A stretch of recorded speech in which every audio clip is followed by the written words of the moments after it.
Një burr nga Kalifornia e Jugut është bërë i njohur në media si Dine and Dash Dater, pasi mashtronte gra në takime romantike, duke i lënë ato të paguanin faturën e restorantit, ndërsa ai largohej pa paguar. Bëhet fjalë për 45 vjeçarin Paul Guadalupe Gonzales, i cili sipas autoriteteve njihte gra përmes aplikacioneve të takimeve si Bumble dhe Plenty of Fish dhe i ftonte në restorante të shtrenjta.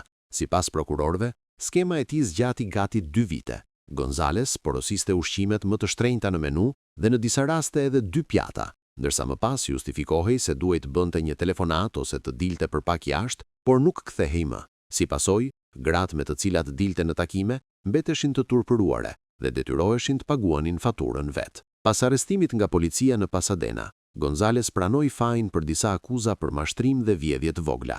Gjykata e dënoi me 120 ditë burg dhe 3 vite provë, ndërsa i ndaloi gjithashtu përdorimin e disa aplikacioneve të takimeve dhe hyrje në disa restorante. Rasti u bë viral në media dhe në rrjetet sociale si një nga historitë më të çuditshme të mashtrimit në takimet online në SBA.